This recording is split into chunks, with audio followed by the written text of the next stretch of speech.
Welcome to the October 17, 2016 regular meeting of the Pine-Richalnd School Board. We'll begin with a Pledge of Allegiance. I pledge allegiance to the flag of the United States of America and to the republic for which it stands, one nation, under God, indivisible, with liberty and justice for all. Roll call, Ms. Williams. Dr. Banyas? Here. Mr. DiTullio? Mr. Sundo? Here. Mr. Kashani? Here. Ms. Dawson? Here. Ms. Goebel? Here. Ms. Johnston? Mr. Lyons? Here. Mr. Stegman? Thank you.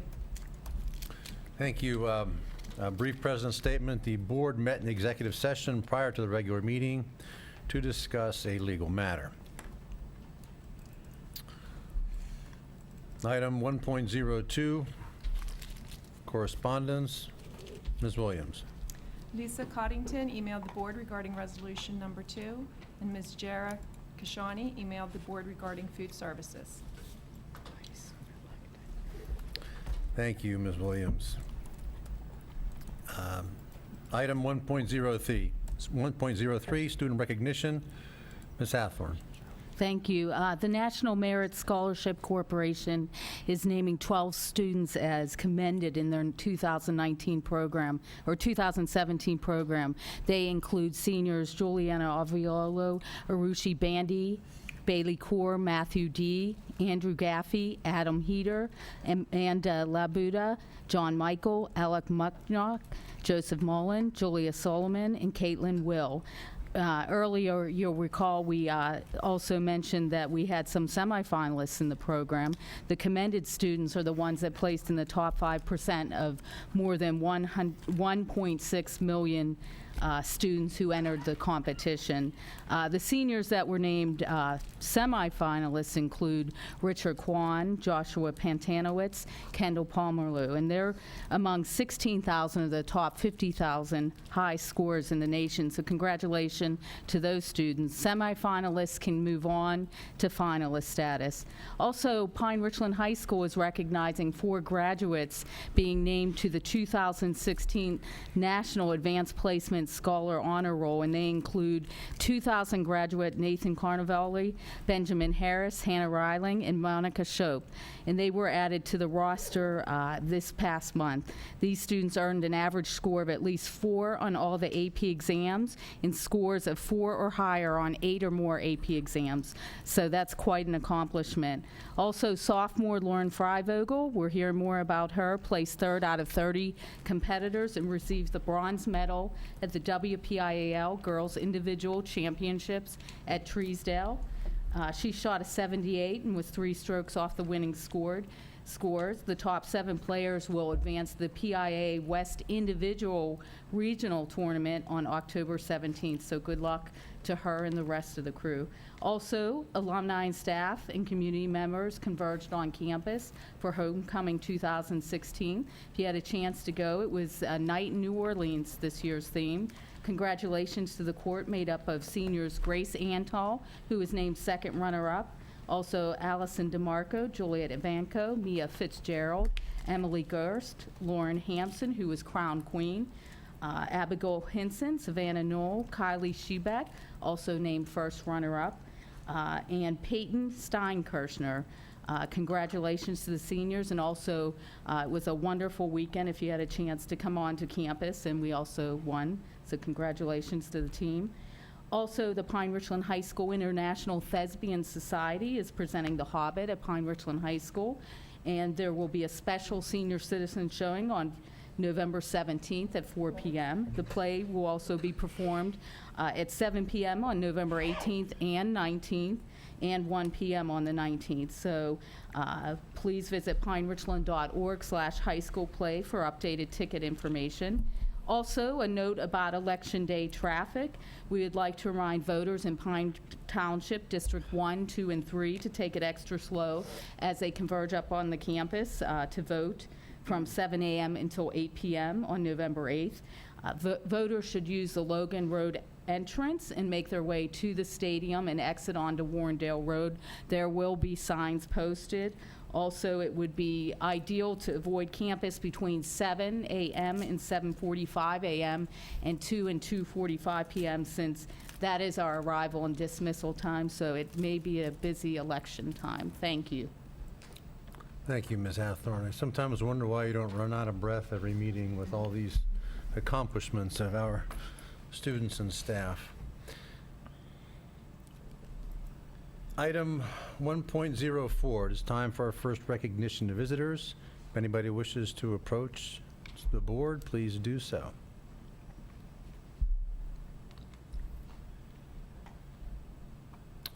Seeing none, we'll move to item 1.05, minutes for approval. Recommended action, motion to approve the meeting minutes as attached. Second. The item has been moved and seconded. Is there any discussion? Hearing none, all those in favor say yes. Yes. Opposed? Motion passes. Item 2.01, strategic plan quarterly update. Okay. As an approach this year, we decided to every quarter place just a brief update into the public minutes in terms of what's happening with key initiatives. So we wrote it in such a way that it could be read, doesn't have to be described. And so I'd like to open up to the board. Are there any specific questions about any of the 6 key initiatives? Do we want to talk about technology a little bit here? It will be later in the agenda. What was missed from operational services? Yeah, we can do it then, too.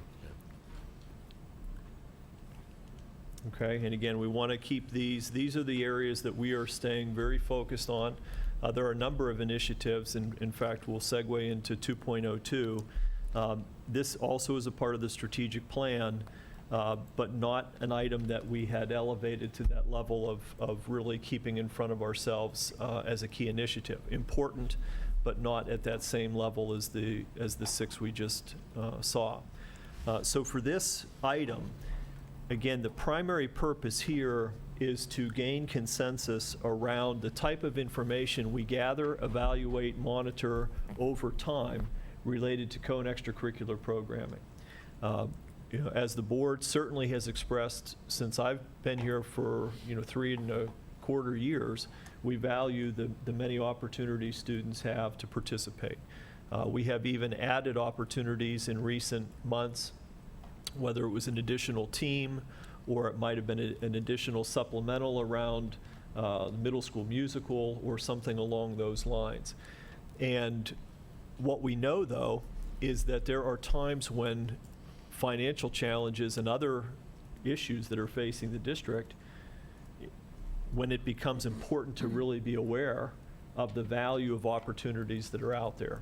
And so we thought we would be proactive in getting consensus around those categories and monitoring that in such a way that we have that information available to us at any time we need to use it.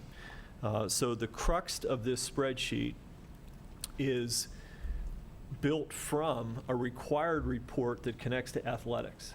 But what we have done is, as you can clearly see on the screen, what we have done is expanded it to include other activities, so not just athletics, and we've added some additional column headers.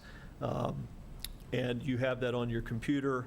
And for those in the audience, some examples are the name of the activity or sport, whether it's boys, girls, or co-ed, what building or level it occurs, how many participants, what season it meets, when it began, how many competitions are meeting. So just a lot of logistical information, including budgetary information. So at this point, we thought we'd open it up to the board to see whether these categories make sense, whether there's something missing that you think is critical. Can I ask a question about the quarterly update, the Google apps in particular? So when we discussed and if I missed any of this conversation the last time, I apologize, but we had it rolled out to the high school, but not all grades, right? At the beginning of this year, end of last year, we rolled it out to 10, 11, and 12, and we still had 9th grade to roll it out, so that was the first thing we did this year, was roll out to grade 9. Okay, and then that was supposed to be sort of a trial, right? Or we just, like, we're doing this and we're full guns? I thought the intent was to try it out, see how it's going, and then, we sort of have some assessment of any problems with it or how it's going. Then we would move it. But now it's in middle school, it's going to Eden Hall. I mean, did I miss something? We have talked about it at a couple of different board meetings. Initially last year when we talked about a pilot to bring it to the high school and introduce it, that was introduced at the end of last school year, and then again we wanted to get the ninth graders on board as soon as possible. Again, the feedback we've received from student and staff has been positive with the use of the Google app. So when we talked about it at earlier meetings this year, we did share the intention of bringing it to the middle school, which we have started that rollout as well. And then again, looking to the future of Eden Hall, sooner we get those type of resources in the hands of kids and teachers, gives them some exposure at a younger age. So the concept there is, by the time they get to the high school, then they're really ready to go because they have that understanding of that Of course, resource. I understand all that. I must have a different understanding of the word pilot.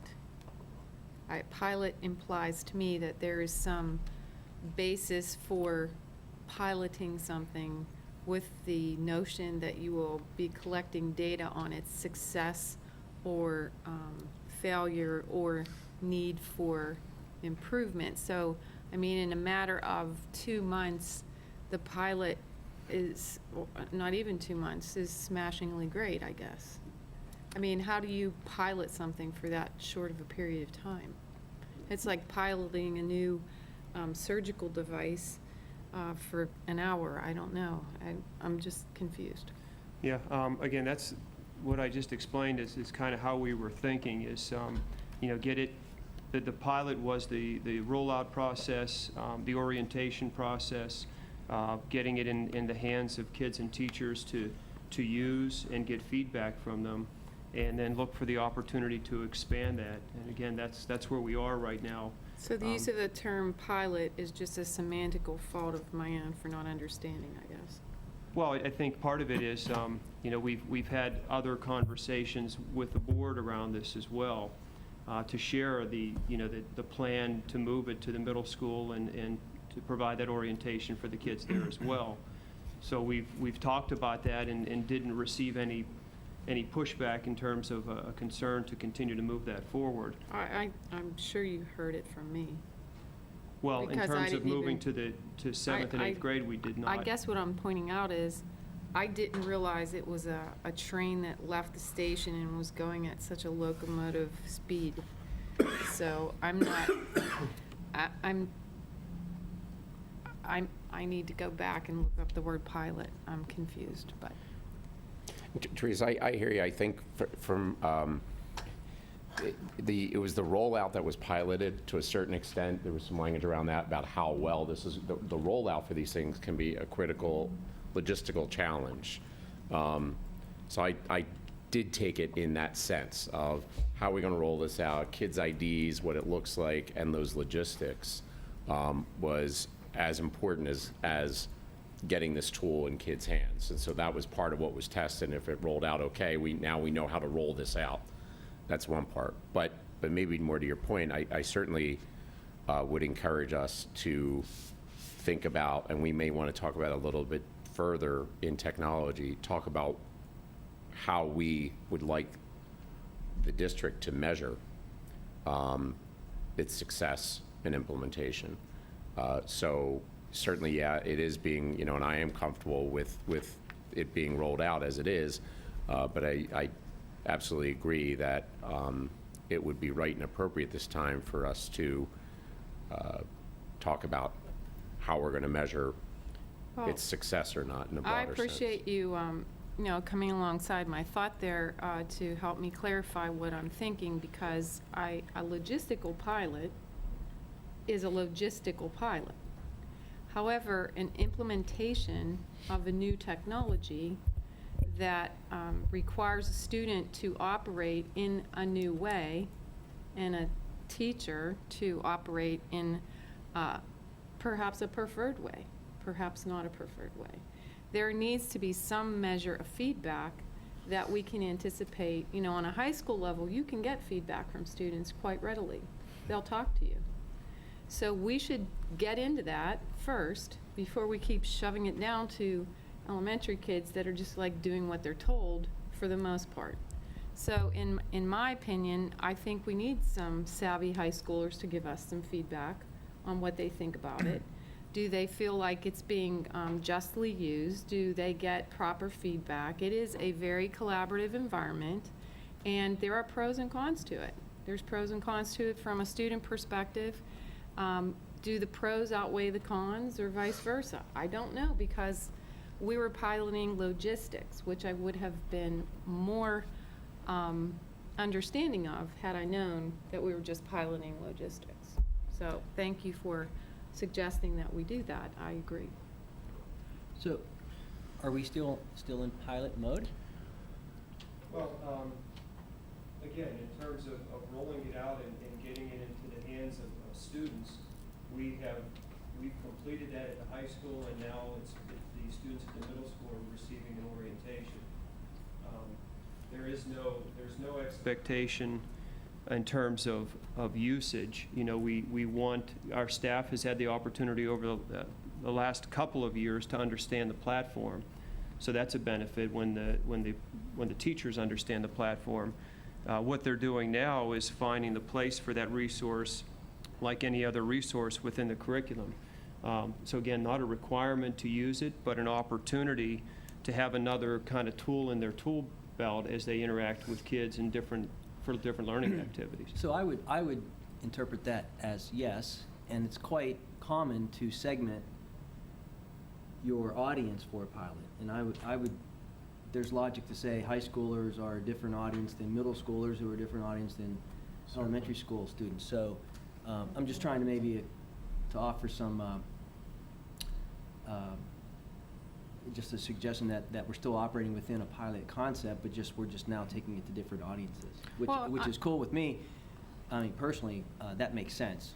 Well, we made the same point. My point was slightly different in that I understand it's still a pilot, but to an elementary kid, it's a logistics pilot that is you're told what to do, but that doesn't mean that, and yes, I agree with you, but there's a certain amount of logistics in the classroom environment that I think can be anticipated better in the elementary environment when you have the students more readily able to articulate what works and doesn't work from a student standpoint. So it's just my misunderstanding of the word pilot.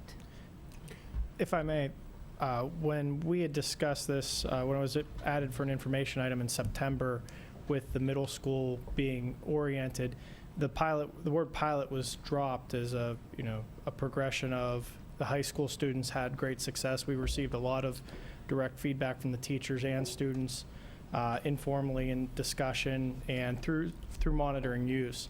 So the progression would be to follow through the middle school and take those steps moving forward. Right, I get it, because it was a logistical implementation. It wasn't a strategic analysis of a tool or a technique of learning.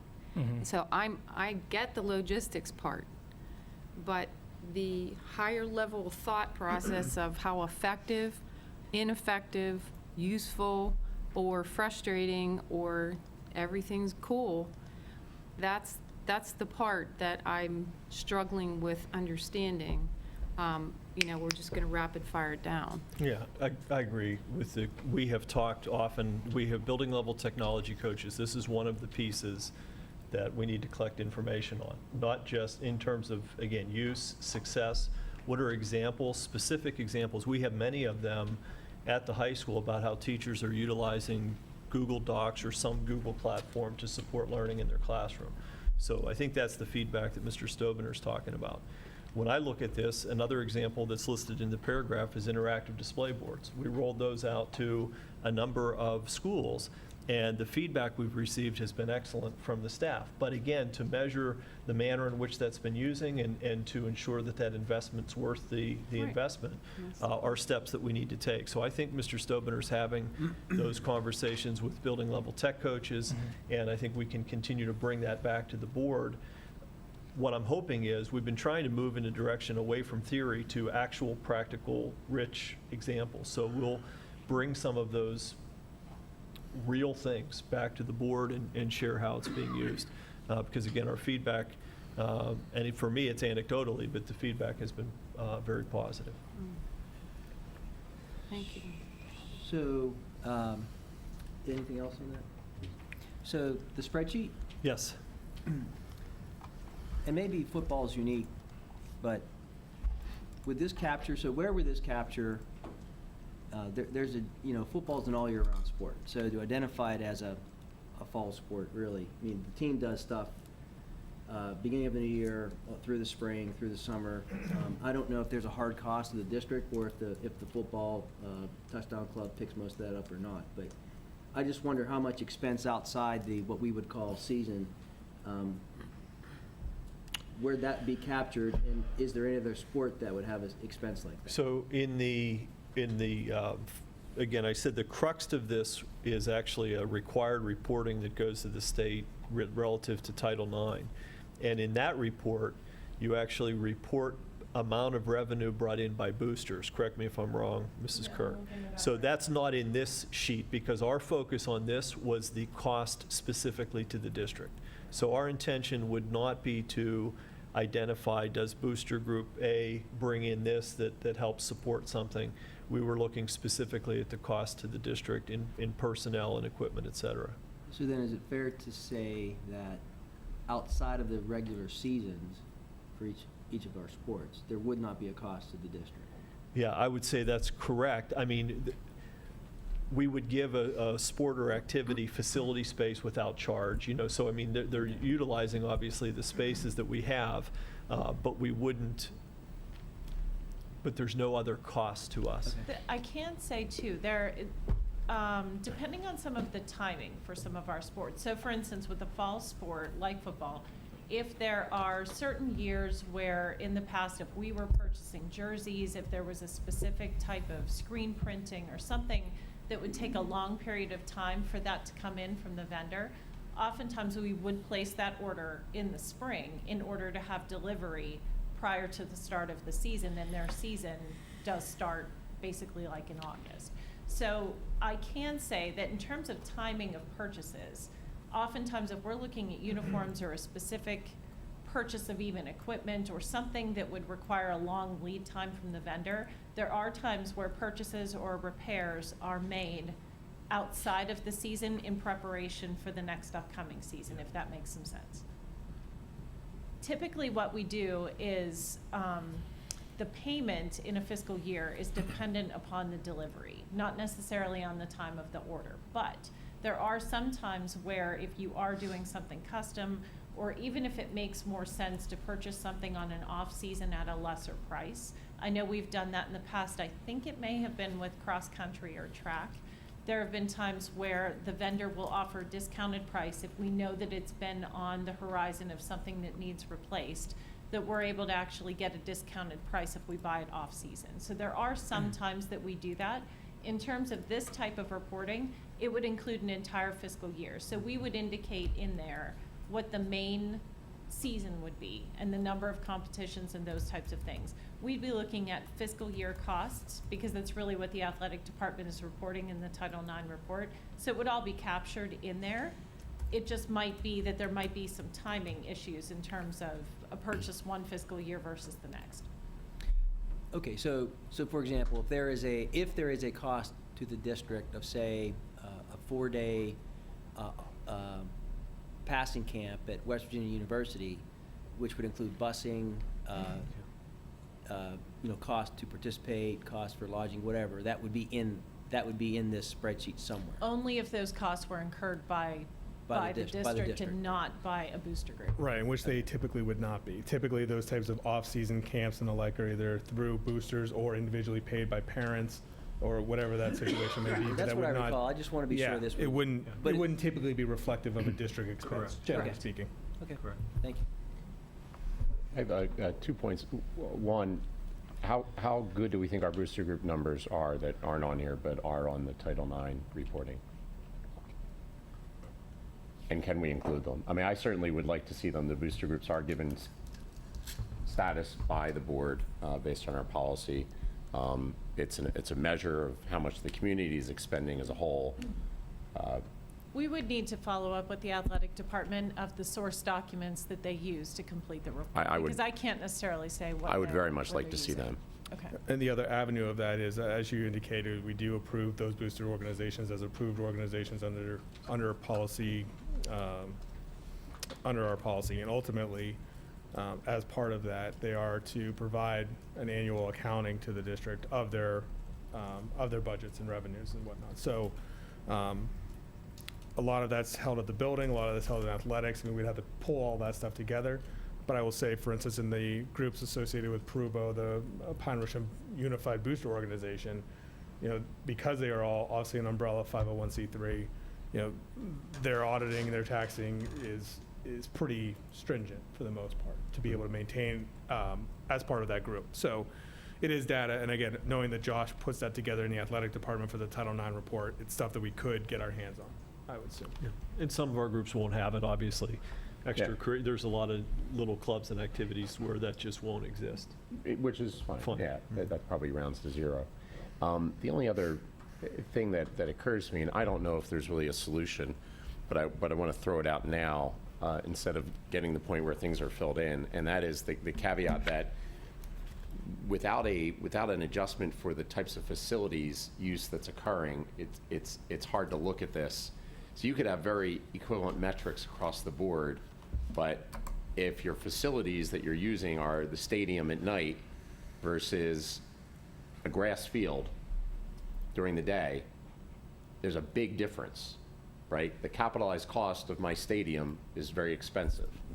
The capitalized cost of my grass field is rounds to zero compared to the cost of my stadium, essentially, right?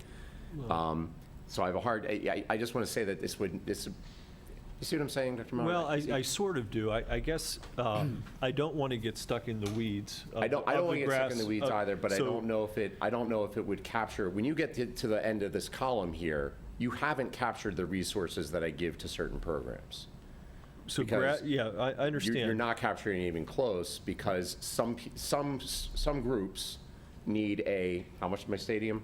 They want to throw a number, the community throws numbers on it all the time. They say 10. I don't know, I still don't know. But some groups need a $10 million stadium or $2 million stadium, whatever it is. Some groups need a turf field that costs us $50,000 every 10 years to maintain. Is there a difference? Yeah, massive, right? So when it comes to looking, some activities and programs need an auditorium and a massive infrastructure of lighting and sound equipment. Some things don't. So I throw that out there because I want to say that now instead of after this, is that you still don't end up with this is how much we support this group versus this group. It's only capturing a small part of that. I gather what you're saying, Peter, but what I like about this is, obviously, we have some tough budget years. This will tell us what expenditures are coming out of the general fund, and if we would eliminate something, what type of savings we would have. When you're talking about facilities, you do have the wear and tear, but that facility's still going to be there. It's still going to be maintained. So that's what I like just about these general fund expenditures, is the ability, because I agree with you, there are more costs that these programs aren't paying because they're using and depreciating our facilities, whether it be a weight room with equipment that's going to, break down earlier and need replaced. So I like it because of the being able to look at this at budget time. Yeah, and not to get stuck, but we know that when as kids get older in school, we tend to see more and more opportunities for them. And we are certainly blessed at Pine-Richland to have a number of different places for kids to find their spot. to get engaged, whether it's in the marching band or in a sport or in an after-school club. Dollar for dollar, many of our clubs and activities, we don't pay a lot for. And they may only have a dozen or 2 dozen people, but those dozen or 2 dozen students are deeply connected to that activity. And for a very little expense, that is really their passion and driver, you know. And so the intention that we have for this within the strategic plan is to really understand what opportunities exist for our kids. How well do we understand how they're being used?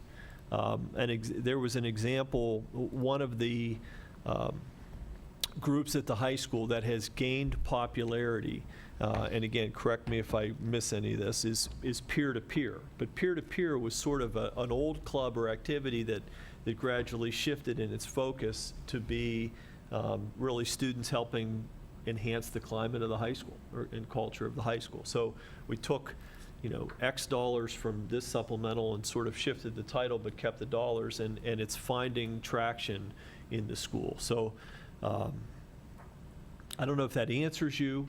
The grass field has to get cut, and it's more expensive than we imagine. You know, so the turf field during the day is almost nothing, but the grass field during the day is something because we have to cut it. The turf at night is very expensive, and I just don't want to get too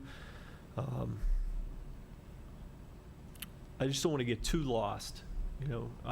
That's all, because I think for us the point is really understanding what we have for kids, and then using, as Mr. Sundo said, having that available to us so that at the 11th hour, if and when we need to, we're scurrying to try to find it.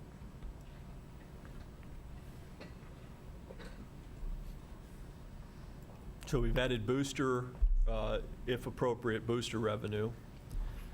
Then we do want to include that on this analysis, just to make sure? Or do we, I mean, we still have it basically available on the Title IX report. It would just be pulling it into this. Originally, this template was only just to capture general District, fund yeah. expenditures. But the booster information is reported, the Title IX report does exist. Does the board, do we typically get a copy of the Title IX report? I just got a copy of it from the athletic department. I'm not sure if it's shared typically with I board don't members. believe I've ever shared it. I don't think we've And I ever don't seen even it. know that I see it every year, but Yeah. it's information that we could certainly share, so there's no issue there. Well, let's look at the Title IX report Okay. first, and I think that's probably a good thing for us to be looking at on an annual basis or whenever it's filed anyway, and that may cover it. It's set up very similar to this. The only difference is that it does have some of that additional booster information, which for our purposes, when we were really looking at kind of general fund costs, we excluded it, but we can share those with you. There are 2 separate reports that are prepared. One is the high school report, and one is the middle school report. Okay. Good, thank you. No further comments on strategic plan updates? Finance, Mr. Sundo. Item 3.01, motion to approve the financial reports dated October 17th, 2016, and accounts payable dated October 17th, 2016, in the amount of $898,467.29, and paid accounts for October in the amount of $2,850,380.50 as listed. Second. The item has been moved and seconded. Is there any discussion? Hearing none, all those in favor say yes. Yes. Yes. Opposed? Motion passes. Item 3.02, motion to approve the budget transfers in the amount of $377,058. Second. The item has been moved and seconded. Is there any discussion? Hearing none, all those in favor say yes. Yes. Yes. Yes. Opposed? Motion passes. Item 3.03, motion to approve as a first reading the finance and operation policies as listed. Second. The item has been moved and seconded. Is there any discussion? Hearing none, all those in favor of the first reading say yes. Yes. Yes. Yes. Opposed? Motion passes. Item 3.04 is an information item. The next Finance Committee scheduled is for 6 p.m. on December 12th, prior to the combined planning and regular meeting. Our auditors will make their annual audit presentation. PNC Capital Markets is also going to make a presentation, and it will be our first discussion regarding the 17-18 budget. Thank you. Any other further questions on finance? Thank you, Mr. Sundo. Academic achievement, Ms. Dawson. Just item 4.01 are reminders of the November 14th and 21st meeting at 6 p.m.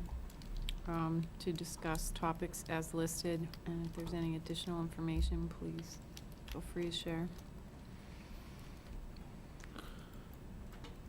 Any further questions on academic achievement?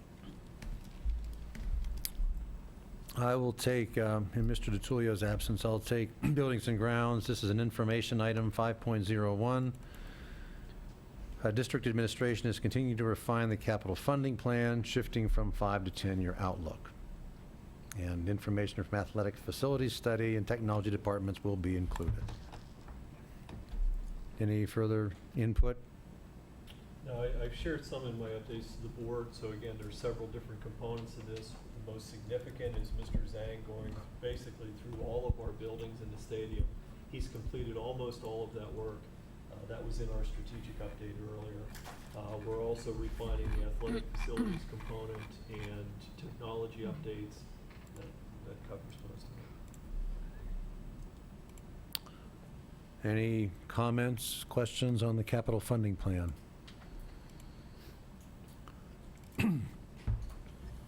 Thank you. Student services, in Ms. Johnston's absence, I will take this one. Hey, Jeff, would Yes. you, just for the board, would anyone mind, given the volume there, if we approve them en masse? We have 13 Well, we items have left. item 6.07 is a consent agenda for the ones that follow. So we are making Is that an what that is? attempt That to what do that is? I missed that. Yes. Okay. Thank you. So we are making our first attempt to do that, which is one of the reasons why I took this list. Good. I missed that. I was going. No, through it. no problem. I stopped at 6.05 and said we sure need a consent agenda. Yeah, we have discussed consent agendas in the past and it received lukewarm support, but this is one place where I think we might want to use it as a pilot, if I may use that term. What does that mean? It's a male or female that drives a plane.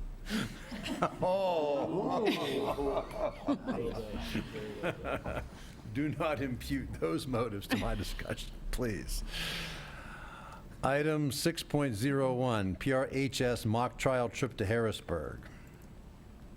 Recommended action, motion to approve student attendance and application of the Student Discipline Code for the PRHS GATE students to travel to Harrisburg, Pennsylvania from Thursday, March 23rd to Saturday, March 25th, 2017, to participate in the 9 to 12 high school mock trial competition as described on the attached field trip request form.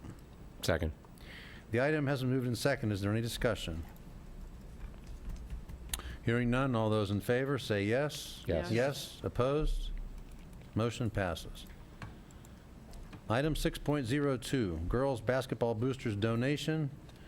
Recommended action, motion to accept in accordance with board policy number 702, gifts, grants, and donations, and with sincere gratitude, the donation of an 18 by 10 foot carpet and a 40 to 50 inch flat screen television for the high school girls locker room from the Pine-Richland Girls Basketball Booster Organization. Second. The item has been moved and seconded. Is there any discussion? Hearing none, all those in favor say yes. Yes. Yes. Opposed? Motion passes. Item 6.03, engineering and technology donation, motion to accept in accordance with board policy 702, gifts, grants, and donations, and with sincere gratitude, a donation of the cutting tools listed below from the Bauer Machining totaling approximately $465. Second. The item has moved and seconded. Is there any discussion? Hearing none, all those in favor say yes. Yes. Yes. Opposed? Motion passes. Item 6.04, extended season attendance of marching band and cheerleading teams. Recommended action, motion to approve the attendance and participation of the marching band and cheerleading teams at Pine-Richland School District varsity playoff football games. Second. The item has been moved and seconded. Is there any discussion? Hearing none, all those in favor say yes. Yes. Yes. Opposed? Motion passes. Item 6.05, Presley Ridge Contract. Recommended action, motion to approve the 2016-17 contractual agreement with Presley Ridge. Second. The item has been moved and seconded. Is there any discussion? Hearing none, all those in favor say yes. Yes. Yes. Opposed? Motion passes. Item 6.06, Travel Trainer Agreement 2016-17. Motion to approve. Recommended action, motion to approve the attached 2016-17 agreement between the Pine-Richland School District and the AIU for travel trainer services. Second. The item has been moved and seconded. Is there any discussion? Hearing none, all those in favor say yes. Yes. Yes. Motion, opposed? Motion passes. Okay, this item 6.07 is a consent agenda incorporating the following 6 items.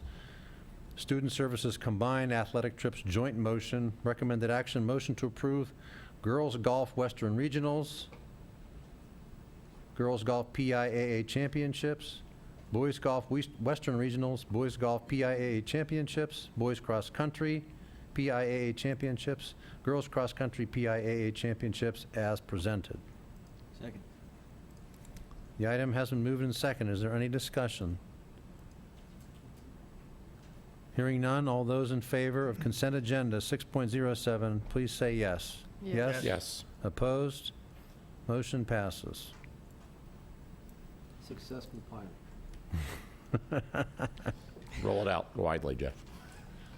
Now, we could have used that for the entire student services, I think. Amen. Yep. Maybe we can That's where I was mark that going. down next time. I Well, think that's worth another extended flight. it was good to acknowledge all the individual contributions, though, Yes. so I think we could vote using Google Apps, too. Someday. you could. Well, that's worthy of discussion. Staff Services, Ms. Goebel. Item 7.01, motion to approve the personnel items as attached. Second. The item has been moved and seconded. Is there any discussion? These are personnel items. They will require 5 votes to pass. Yeah, I just wanted to bring attention to a late add to the agenda that is in the listing, which is for the elementary intervention specialist position, which is a teaching position within the collective, within the bargaining unit. It was a late add as of late of 3 o'clock this afternoon. Seeing as though we had a month before our next board meeting, essentially, we wanted, with the recommended candidate coming in, we did do our reference and reference checking, and it is contingent, but because it was such a late ad, I just wanted to make note of it for the board so that you were aware of the recommended candidate.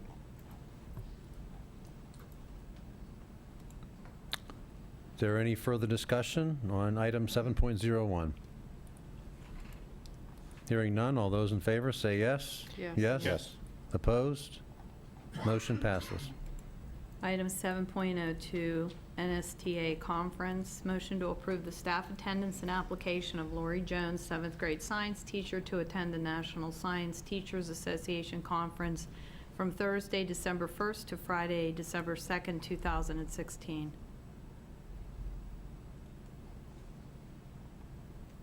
Second.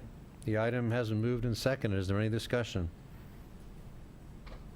Hearing none, all those in favor say yes. Yes. Yes? Yes. Opposed? Motion passes. Item 7.03, football-related supplemental contracts. Motion to approve the amendment of Article 18J6 of the collective bargaining agreement between the Pine-Richland School District and the Pine-Richland Education Association dated July 1st, 2012 to June 30th, 2018 regarding postseason football-related supplemental contract stipends as attached. Second. The item has been moved and seconded. Is there any discussion? Hearing none, all those in favor say yes. Yes. Yes. Opposed? Motion passes. Item 7.04, motion to approve as a first reading policy 226 searches. Second. The item has moved in second. Is there any discussion? Yes, I know we've been discussing this a lot, and I promise I'll keep my questions or comments brief, but if I could just go through, I didn't see the marked up version. Right. So that would have been helpful. Yeah, and I do apologize, and we did not have a red line version of the changes that had been made. The last red line version was back in the, I think it was August 8th agenda, where there was then significant changes made to the policy Yeah. after that red line That's version. okay. It's fine. I mean, I've read it first. And we but- did kind of walk through this a little bit at the last meeting, Yeah, where I know right. you weren't present for. Really what we did in number one, understanding, we drafted really out of, from scratch to some degree, is the Right. administrative regulations. So there really wouldn't have been any red line version there, because Yeah. it's pretty much new. Right. Mhm. And open for discussion. As far as the policy is concerned, what we really attempted to do within the policy is, because there was essentially consensus from the board around the issue of individualized searches, when we knew as administrators that we had reasonable suspicion that there was contraband or something that violated our student discipline policy, we would have that ability to look and to search. What was clarified within that policy and through law is ultimately we as a government agency and as a school district, when the administration has reasonable suspicion, there is no consent required. As long as our search is reasonable, we can identify and determine the scope of the search, and the scope of that search is in line with the paraphernalia that we are looking for. Right. And is not overly, does not go beyond the intrusiveness of that. So we really tried to, first and foremost in the policy, put all that individualized search stuff up front, because there was consensus there and it was clearer. Where we started to get into issues, obviously, was with the generalized searches that, as Mr. Lyons and yourself were raising several meetings ago, and other board members also had shared similar concerns. So what we tried to do in the policy is to kind of push the generalized searches further back into the policy and add some clarity around that. But then the AR is really what we're looking at to try and build those processes and how we go about those generalized searches. What we try to establish in the policy is some criteria for that generalized search as to when it would, the triggering event essentially, as to what would be the conditions in which we would say generalized search is appropriate. And there are certain ones, again, that I think we are generally on board with.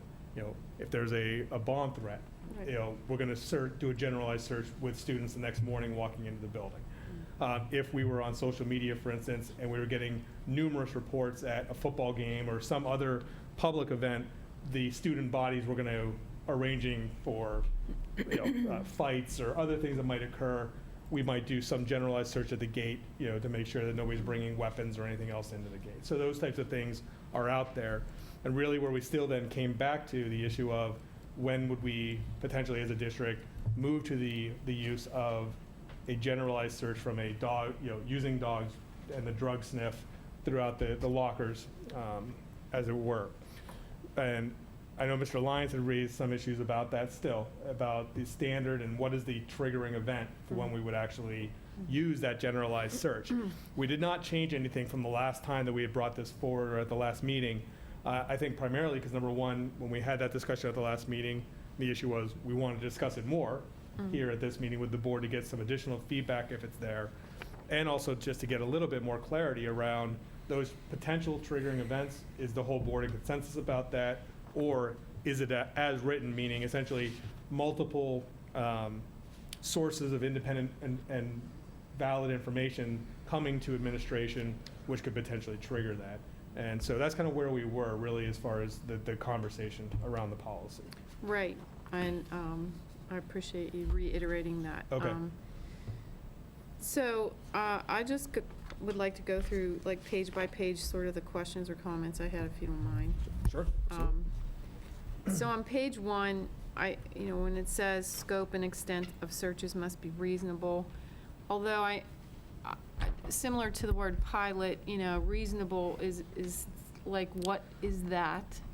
Sure. What is the definition of reasonable? When you look at the term reasonable under this standard, when we're looking at reasonable suspicion and the like, is number one, do we have evidence to independent evidence that we can say that there is a reasonable likelihood that there is something going on with this student, that there is, and you can say, well, what is reasonable? I mean, if we have multiple students that come to an administrator saying, hey, Johnny's got a knife in his backpack, and I saw him have a knife, or we have reasonable suspicion there. Multiple sources, we've seen it. If a teacher or somebody sees something go on, then we have that.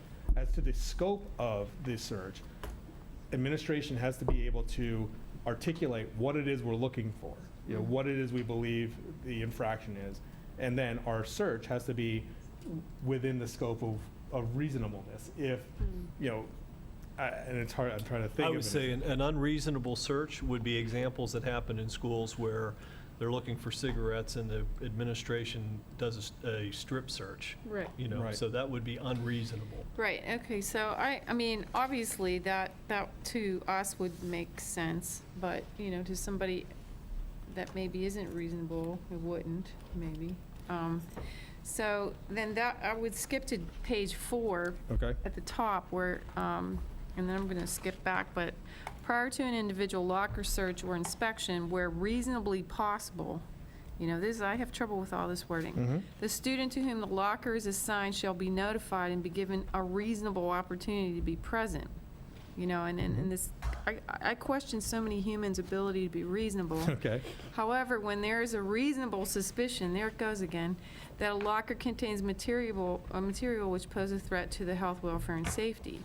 So here's, in this crazy sort of culture we live in, what about a kid who's trying to set somebody up? Go ahead. And, has access to their locker by some way that they watched them open it or whatever, or some vulnerable student that's clueless or somebody they're just trying to mess with. And then how reasonable is it for reasonables in that little couple of sentences there?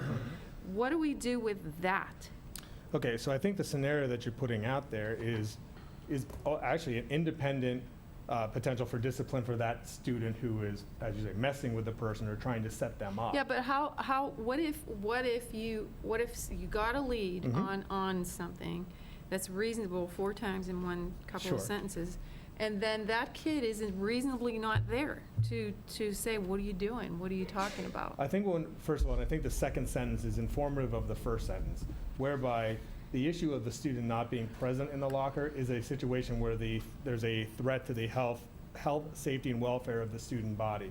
If it's a belief that there is, again, bomb is an extreme circumstance, but if we believe there was some sort of a device or something in there that was going to cause harm or threat to a student, we may not either A, have the ability to pull that student out of class and bring them down there for that search because immediately something needs to be done.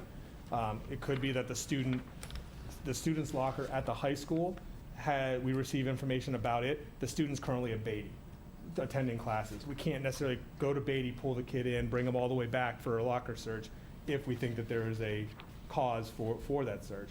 Generally speaking, if it's one of our students in the building nearby and we have a reason to believe that we need to search that locker, the reasonableness is the student in proximity? Is there no true threat to the health, welfare, and safety of the student body? If so, we'll make every effort to get that student there during that search process. Right, and I obviously, I get that. I'm just saying that there are just, the reasonable word just is I have trouble with it. Okay. Okay, so page 2, I think under consent and communication, the second paragraph, the second sentence, when possible. You're in the AR policy. Yeah, the AR. I don't, when possible, why do we say when possible? Why can't we just say school officials will make reasonable effort to contact parents and guardians? The when possible. I'm sorry, Teresa, I went back to 2. What paragraph are we in? Second page of the AR. Yep. Consent and communication. Okay. Second paragraph. Thank you. Sorry. The second sentence. Okay. When possible. So, school officials will make a reasonable effort to contact parents, guardians prior to search. Why can't you just say you will make a reasonable effort to do that? The when possible is sort of implied, because if it's reasonable to do it right then, it's just sort of a redundant use of words. Okay. I understand the point. Therese, because on that sentence, I have a specific question as well. Do you mind if I jump in? No, sure, go right So to ahead. that point, and I asked this before, and I still don't know the answer, so we had an incident that many members of the community are aware of, that at homecoming dance, I think it was last year. Was it just 1 year ago? Yes, it was. As far as I understand, I haven't heard otherwise, no parents were contacted prior to students being searched. I include breathalyzer in that search. 0. Now, under this AR, would the understanding be different, that that would happen differently? My expectation, desire is in fact very strongly that it happened differently, and I'm afraid this wording doesn't accomplish that. Right. I'll be Agreed. really specific. So I wouldn't want to come out, have that happen again, and you say, well, it's not reasonable, we had 30 kids, it was a mess. Oh, no. So I wanted to be, I think I was clear on this is the 3rd time.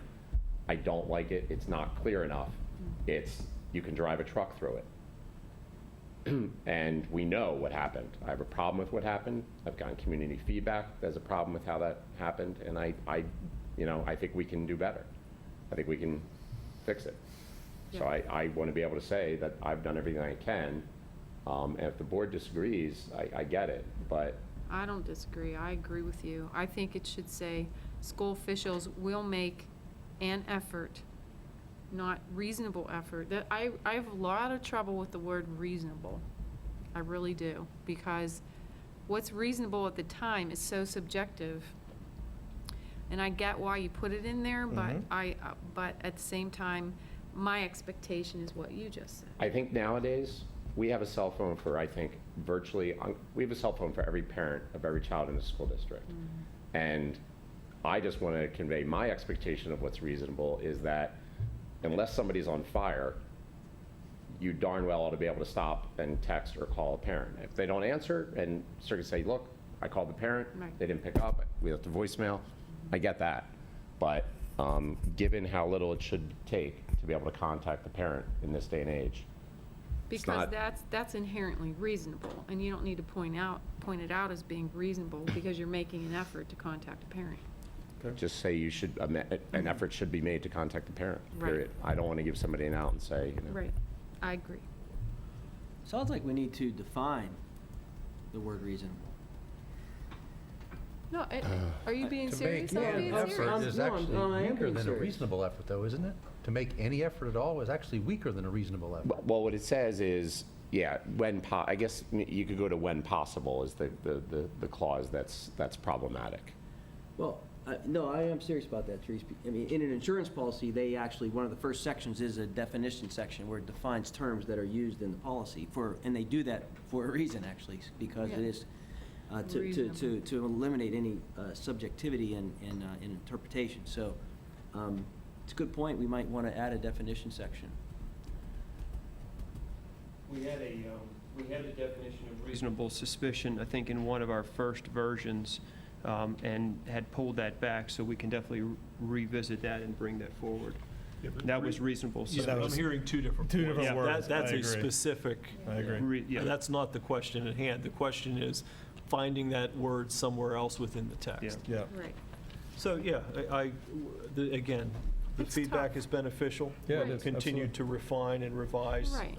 Understood. I guess the whole point of the AR is really to give whoever's administering the AR as much direction without doubt. If I have a policy at work that I need to point a nurse to, and it's unclear where I have bullet points, they're going to get it with the bullet points better. So, Okay. okay, were we done with that? Can I go to page 3? So on page 3, the second bolded paragraph, if suspected item does not constitute contraband of any kind or potential evidence of a crime, tobacco, lighter, blah, blah, blah, school officials may result in separate and additional disciplinary consequence for defiance or insubordination. Now, the reason I have issue with this is, and I don't want this to sound like over-analytical, but defiance and insubordination, those are some harsh words for a kid that may say, so what if the kid says, you know, I'm uncomfortable with this, I want my parents here at the moment, you know? Are they going to be, you know, labeled as defiant and insubordinate? You know, there's sort of like a fine line there between, like, I'm accused of something, maybe I'm embarrassed, maybe I have it, maybe I don't. But, you know, that can turn into intimidation. And that, I just thought that sounded, if you're giving a direction to staff, that sounded a little harsh to me. Can't we have something, not that sounds softer necessarily, but less, less over judgmental of the kid, who might just be, like, you know, cautious about putting himself out there? You know, I don't know. I think that and I understand what you're saying as far as the harshness of it. I guess I don't. Why can't we just say consequences, period? But if you label them like for defiance and insubordination, do we need that in there? Well, I think number one, we're just trying to identify from a disciplinary code, disciplinary perspective, kind of where that would fall within the hierarchy of, you know, is it a level 1, 2, 3, so on and so forth within our code of conduct. But also, and obviously looking at this section, making sure that this section is, to some degree, the guidelines for searches, but understanding that, number one, we also would have, through this process, attempted to reach out to the parent to inform them of the search. Number two, as we go through and we request and ask that the student participate in that search, they may refuse, but our first position would be to reach out to the parents to, again, to explain what's going on, to try and get the parents' assistance, consent, not even consent, assistance with, listen, there's an issue going on, we need and have a requirement that your son or daughter be a search. This is what we're looking for, and go through that process of communication with the parents to hopefully help the parent get on board with the fact, or to help to direct the student to consent or participate in that search process. You know, if the student continues to say, I'm not going to do it, yes, you're absolutely right, Therese. The identifying it as a separate or additional disciplinary consequences is fine. If you don't like those words, we could put would be discipline at a level within the discipline code and identify the level, or something along those lines would be possible. I would be very comfortable with Okay, that. and I'll look at that. I'll have to Yeah, match it up to sections and whatnot. That sounds more agreeable to me. Okay, all right. Because it is saying what we needed to say. Okay. Okay, thank you. And Sure. then the next paragraph. Peter, do you have something there? It looked like you were going to say something. Yeah, I'm trying to, looking at the first one, I mean, number two, the second, they're not bullet points, the bold paragraphs at the top of the page. I'm trying to think about the first one, and its practical use. When I think about, and again, I will go back to homecoming though, there was more nuance going on than the black and white distinction that's here in those two paragraphs. At least it's what I understand. There was, because you didn't have, I mean, well, it depends. Potential evidence of a crime would be a student suspected of drinking, I imagine. Is that where that would go? Underage drinking would be a suspected crime, that's correct. Okay. So now you have refusal to cooperate with school officials may result in immediate referral to law enforcement, but in fact, it's the cooperation of the school officials that is the referral to law enforcement, because you're saying, take a breathalyzer from this police officer, right? There's not I'm trying to understand the distinction. And so when we talk about what happened there, right? If a student refused to take a breathalyzer, they were presented with, this is what's going to happen. You're going to have more severe consequences. Right. Is that true? And is that outlined here? Does it say that? Because that's what happened. Is that not a possibility now under this administrative regulation? Take a breathalyzer. Somebody said you're drinking. Right. We think you've all been drinking, whether that was reasonable or not. Okay? So you all have to take a breathalyzer test. And some students say, you know what? This is a mass roundup. You don't have any individualized suspicion of me. I don't want to take one. Those students were told you're going to face a consequence if you don't. Right. Okay. I wrote in the next paragraph, or the next section, there's potential for intimidation, and that's what you're pointing at. I think that's where I'm at. I mean, Right. now, how was that, would that be done again? And if so, how is it outlined here that that's a permitted act? Let me just ask a clarification. If that situation happens and there's suspicion of some type of law being broken, and a student says, no, I refuse, what's the next step? It's, again, Well, that's we want not to a get... question. The next step is calling the police if Right, we well, believe a law it's getting parents involved, so that's, again, based on this AR, would want to have parents involved, and then students saying no. That's, the question is, what is the next step that we do at that point? Because we have suspicion of some law has been broken. Well, here- Typically, we will get police involved at that point. I know, but here's the difference, okay? This is an important distinction. We are a public school. So parents send their kids to the public school every single day, which includes extracurricular activities, as an extension of their parenting. That's what we do. Every day, I drop my kid off at school, and I go, okay, in a certain way, you're under their watch today, because I'm not with them. They're minors. So if these kids are here and they're under your watch, would I, as a parent, say, look, you're breaking the law, Junior, I'm calling the cops? Or am I gonna say, what are you doing, honey? What's going on here? Well, if they did some violation against somebody or broke some law, and you have to come to terms with that, you do it. But you don't just like ruin the kid, wreck the kid, mess with the kid's value, and make a judgment on them without sort of coming alongside them and what their mistake, error, or otherwise action is. So in my opinion, it is a little bit not doing what we should be doing as a public school. Should we access the police if they're underage drinking? Yes, but it would be appropriate for us to call their parents first.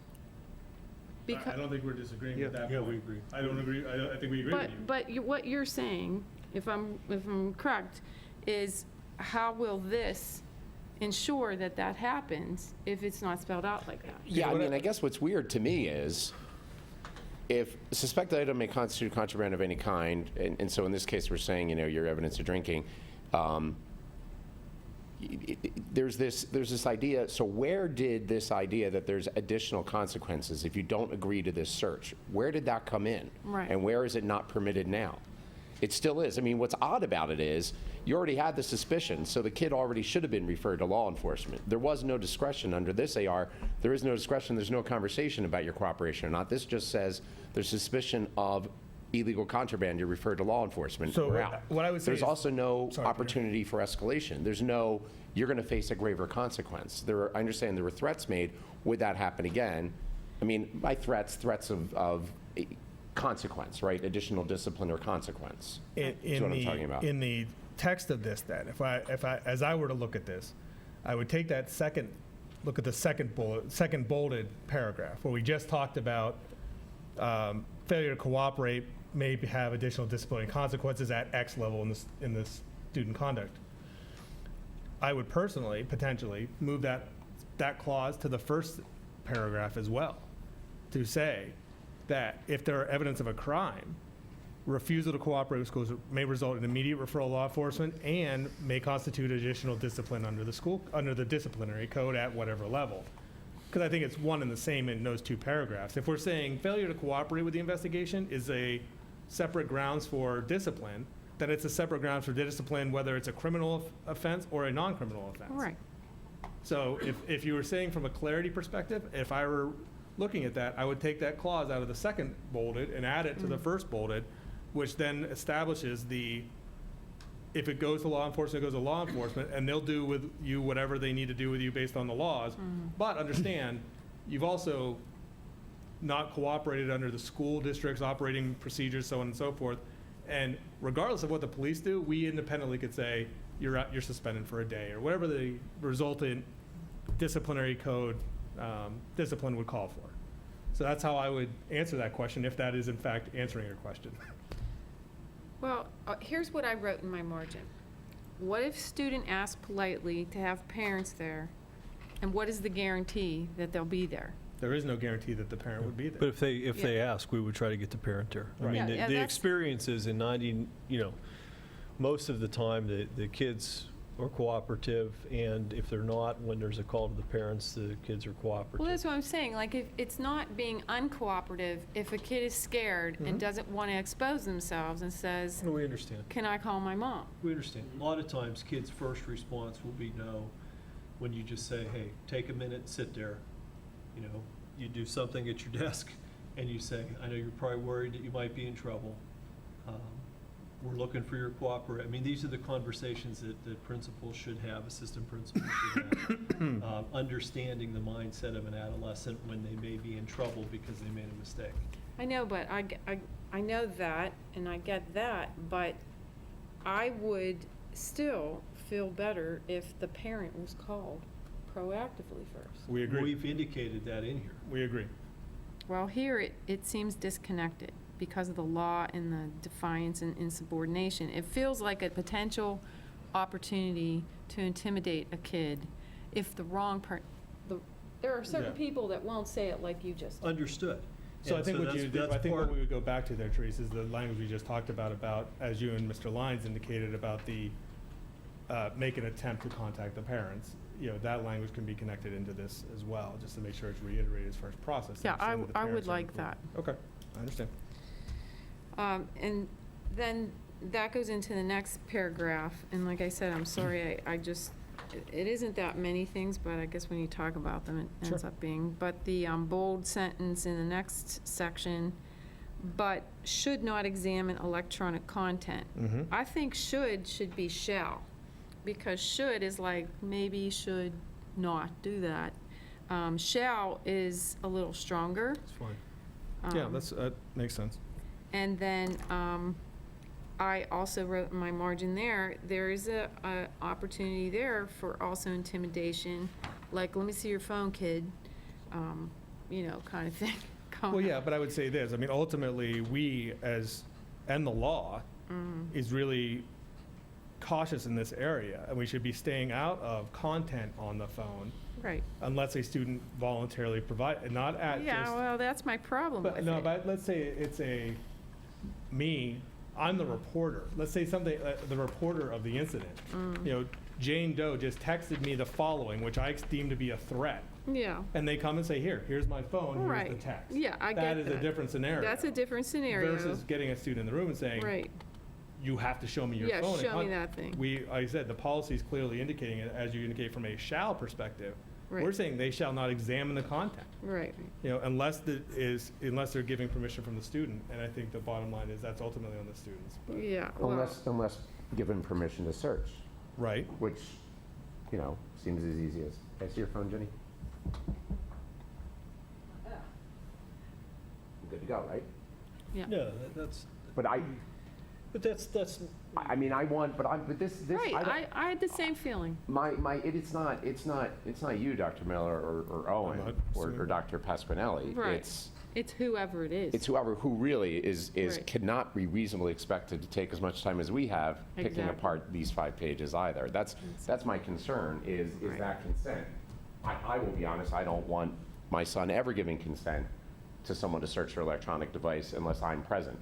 Right. And I tell him that goes until he's 35 years old. Yeah, because, as long know- as, And we share that. as long as he isn't bamboozled into being coerced. I mean, you may think he can't be because he's your son, but it could happen. Very well. Yeah. Yeah.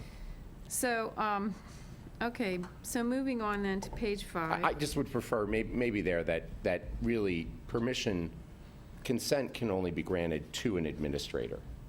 I mean, we talk about that the building minister may search for and sees, but should not. I just want to make sure we've, I kind of like Teresa's shall not. yeah, no, Oh, we agree with that shall. Shall's I just fine. want to, Okay. That was 1 second. We agree with the shall.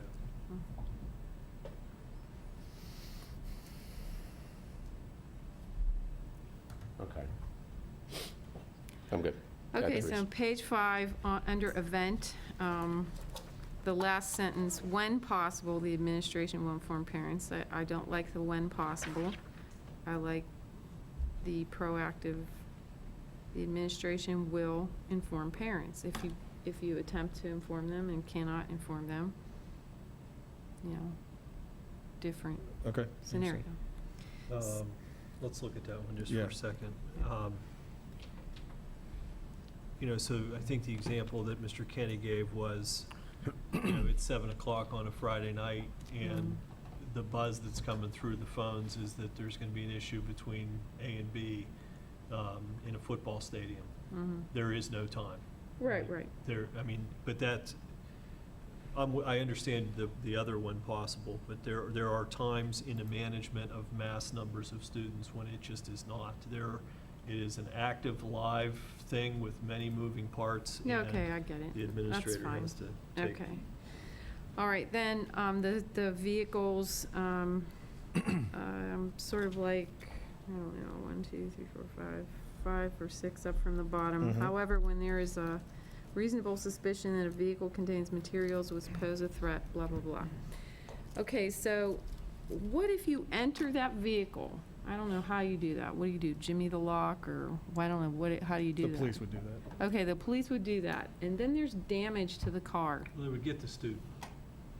And you can't get the student, it says. Like, and if there's a reason you can't get the student, and you damage the car, how does that, what's the liability of that? Like, how does that go down? I was just curious about that. You don't know? I have no idea Okay. how that would work. I don't know if that would be covered by police. You Okay, know, if the police damaged it, yeah. would I don't know, would the township or municipality handle that issue? Yeah, so you get Would a it be dog that I jumping on don't your know. car, and there's nothing there. And I then have you're no idea. like, what? This is my new Mercedes I just bought for my kid for their 16th birthday. Right? Yeah, Okay. yeah. Just saying. I Okay. don't know the answer to that. I didn't know the answer either, that's why I asked the Mhm. question. Okay, page 7.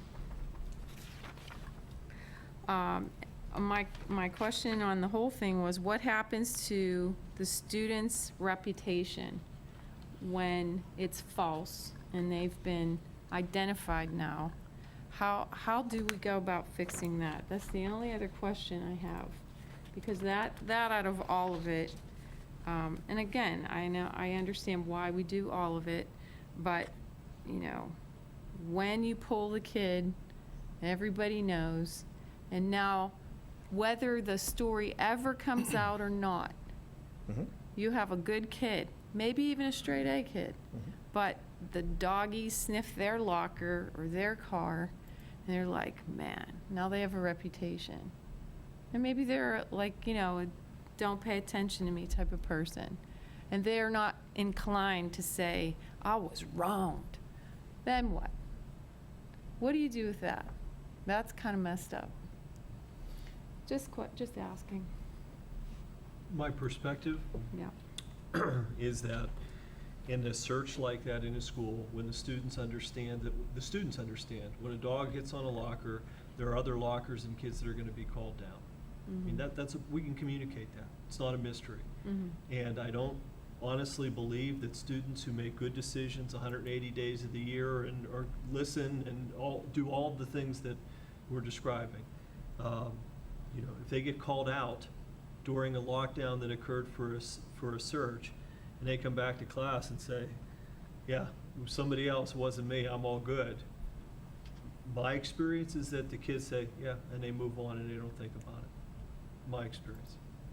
That's the way you make good decisions 180 days a year. What about the other 99%? I hear you saying it, and it may be that. Well, I'm just answering her question. It's a hard question to That's my answer. professional experience. I don't know. I go back to the fact, though, that we don't have data. What I've seen out there indicates I don't even believe, and Pat, I appreciate the legal input, we may do this, I'm not debating that. I don't think it's been tested too much to it, but we may be able to do this, especially that doctrine of not demonstrating a generalized, I need more than a generalized concern. Okay, but is it reasonable? And just some data, I know if I was talking about it, I've done more research. I think there's a good reason why there's not good data on random, SNF searches. But even if, some of the better or more positive, more favorable reviews of police dogs' effectiveness suggests only a 10% false positive, right? But let's put this in the context. And they probably detect maybe 80 or maybe even higher, 80%. So they have only a 20% false negative. These sounds like really good numbers, right? Apply it to a set of 500 lockers. Okay, apply it to a set of 500 lockers where 1% have contraband in them. Okay, and there's a hit on the locker. Even if you open just that one locker, 7 out of 8 times you open that locker, 7 out of the kids you call down won't have drugs in there, statistically. Now, if you triple that and you're opening 3 lockers, okay, but you still only have 1 times as much drug, you now have, 21 out of 23, or 21 out of 22 times, rather. Basically what I'm saying is, if a detection method indicates and only has a 4 to 10% success rate, then it in itself is not reasonable cause. It's not reasonable suspicion to search the locker. Doesn't mean we can't under the law. I understand Pat's legal analysis, but I think it's saying, look, there's a 1 in 20 chance there's something here. I think pulling somebody out of class, making them shake their pant leg, take off your coat, empty out your pockets, I think it's extreme. I don't think it's warranted based on the evidence as I understand it. And I haven't seen anything to suggest that our experience in our district, is different than that in terms of its likelihood of an actual detection. I'm interested in, and I also don't like because it distracts us. There are lots of good things and difficult, hard things that take time and investment in people that you can do and that we should be doing and thinking about doing to prevent drugs in the school and prevent kids from turning and making those bad decisions. I just don't think this is one of them. And some people may think that it's a box that they check that, hey, we're doing this is good. And I think it gives a false sense as well. So I'm still not really there.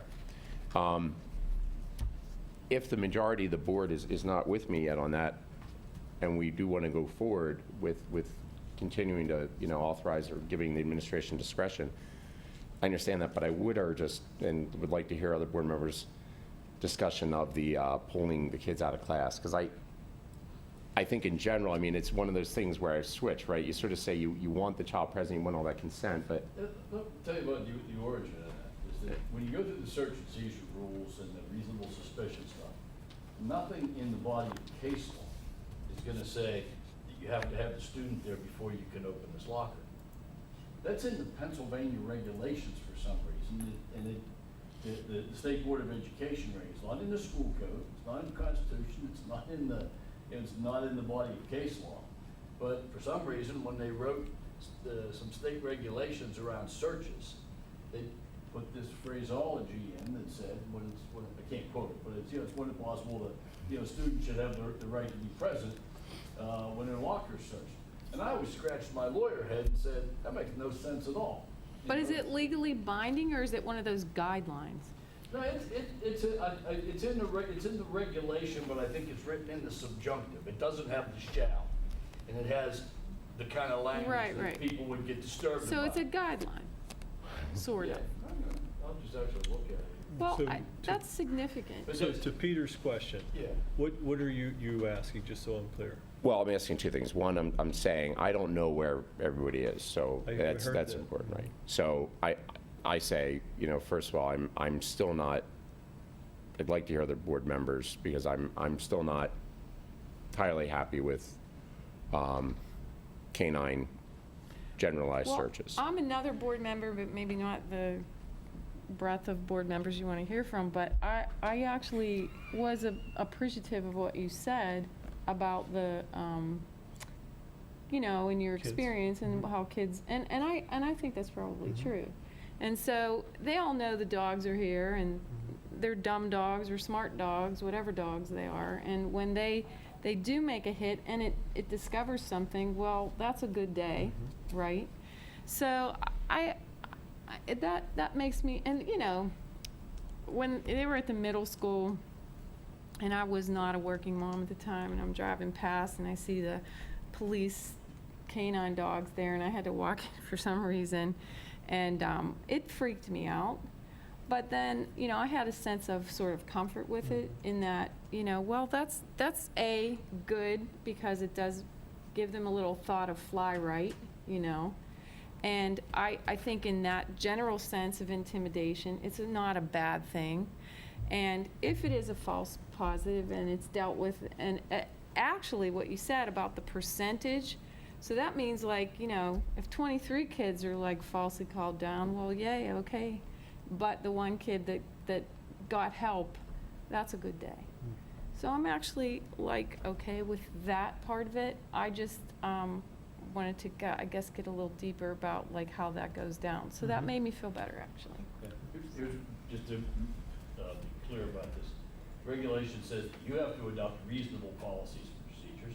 You have to notify students and their parents and guardians of the policies and procedures regarding searches. You do that when you put them in your handbooks, things like that. Illegal or prohibited materials can be used in school disciplinary proceedings. And then C, prior to a locker search, students shall be notified and given an opportunity to be present. There you go. When school authorities have a reasonable suspicion that the locker contains material that pose a threat to the health, safety, or welfare of students in the schools, student lockers may be searched without prior warning. And I think just about anything you're looking for in those lockers, I mean, you're not bringing dogs in to find like rotting fruit, okay? It's because you think there's an explosive, there's maybe a weapon, you might have a gunpowder trace, something, or you have some sort of, you know, drug or alcohol contraband.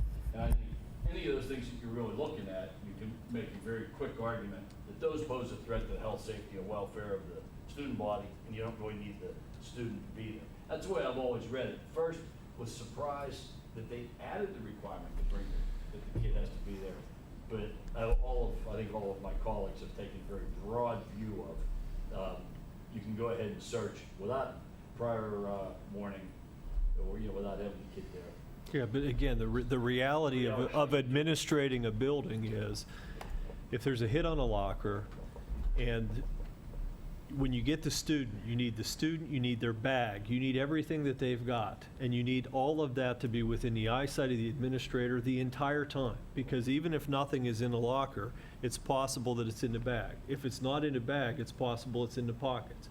And that's why in the AR, there's those specific steps. Now, there's a scope of search, you know, that you don't get to if you're looking for, you know, drugs. And I think that's what we've talked about in the policy. But you need everything connected to that student under eyesight the entire time until you can do a legitimate search and process. That's just the way it works to run a building. Well, but what you're saying, though, presumes that because there was a hit on a locker, you have a reasonable suspicion that this kid's book bag or person may have drugs. And they don't follow. When those hits are coming at a rate so low, then it doesn't follow. Yeah, of course you do. You want the kid there. You want that child there, that student there, if you have specific information that, you know. Yeah, I can speak from again, I don't find the public setting always the best time to engage in individual examples of things that have occurred. But in 16 years of administration, I've been involved in searches that have, with canines, who triggered the first search that have led to prohibited items, drugs. And then we work through the process of responding to that. I have also been involved when they've hit on lockers or vehicles that do not have drugs. And it is not perfect. And it could be that they hit on something that was there but is no longer there. and they're still hitting on the essence of whatever that substance was. So it is not perfect.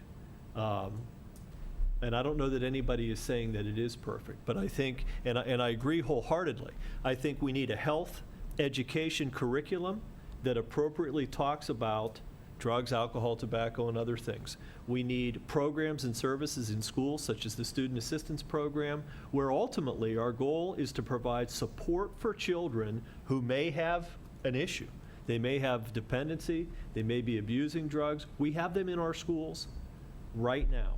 And so this whole thing is not, it is not purely framed in the punitive sense. It's framed in the sense of creating a positive environment where, to the extent we can, we keep the focus not on this stuff, and we keep it on what's happening in class, and we support the kids who need help, and always in our disciplinary consequences, even for kids' first offense violation, there's a heck of a lot of supportive elements in the disciplinary consequence. It's not just punitive suspension, and then we'll see when you come back. It's refer to an outside agency, it's education, it's support, it's help within the school. So, you know, it feels as though we have some language cleanup.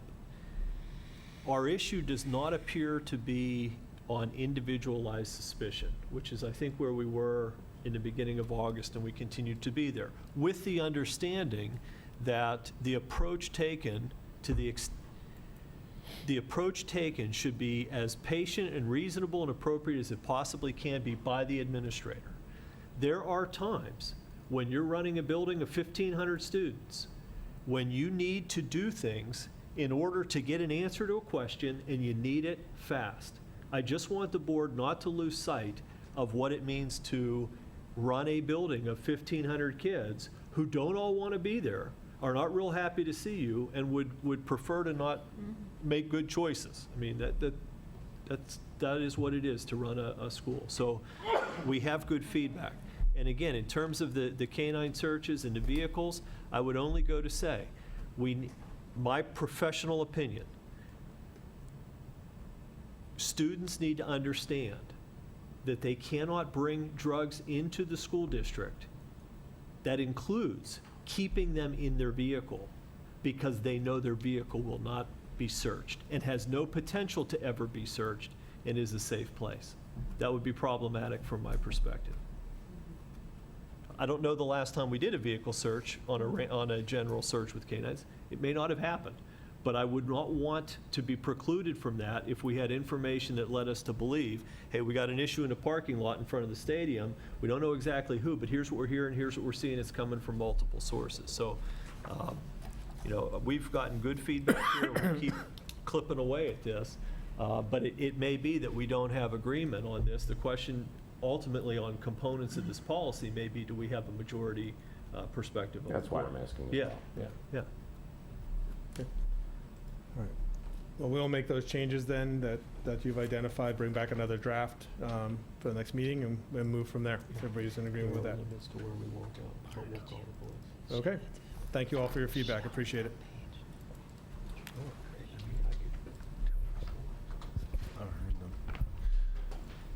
Thank you, everyone. Again, much appreciated. Appreciate the discourse as well, being civil. Operational services, Mr. Lyons. It was just Was that a first reading? That is for the first reading. Oh, You're no, right, we do need to vote. My bad. Thank you, Ms. Williams.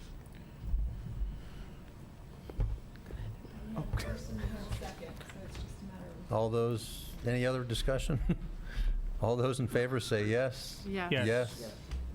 Opposed? I'm going to vote no at this point. Motion passes. We will make sure any changes for next month are redlined, so they're easy to pick out.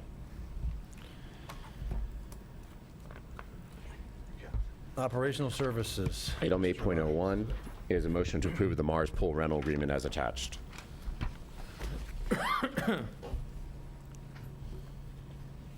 Second. The item has been moved and second. Is there any discussion?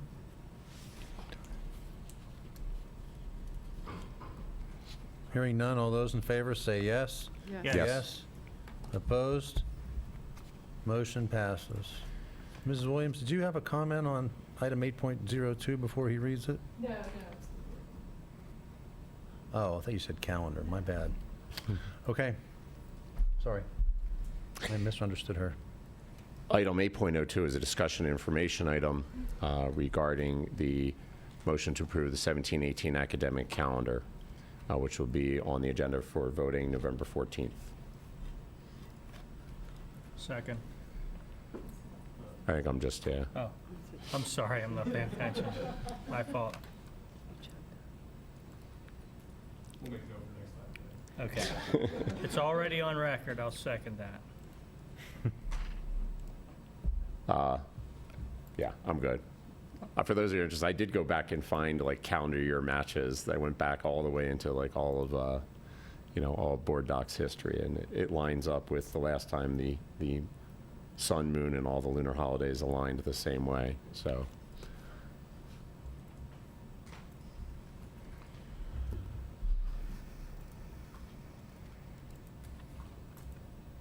Okay, item 8.03 is informational item for board consideration in November meeting, the purchase of additional interactive display boards and computers. Sean, could you? Yeah. This is an information item for approval at the November board meeting. This is phase 2 of the 3-phase interactive board or display updates throughout the school district that's built into the capital plan. This will cover the Richland Elementary and Eden Hall in a similar fashion that Hants, Wexford, and the middle school were updated this summer. The feedback from the diligence that we had done to select the board was very positive. I've had nothing but positive feedback from the teachers about the display board. They've really enabled teachers to rethink and focus on instruction and not worry about technology functioning and if the projector's bright enough. And it's been a huge value add to those schools and in the buildings that they were previously deployed. So this was built in to both the end user asset and the capital for the devices that are powering the boards as well. The reason there is not an attachment is we were still working with the vendor on the pricing. The pricing per unit is the same price that was approved last year. However, we have found that the demand for the boards for both Eden Hall and Richland is slightly over the 92 boards. So we were working with the vendor to try to get the best possible outcome and get as many boards as we can for this project in these schools. So we're very excited to continue this project, and we're real thrilled with what's been done so far.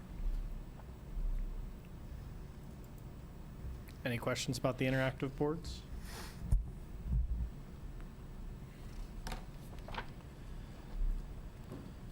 Thank you. Okay. Item 8.04 is a review of operational services committee meeting.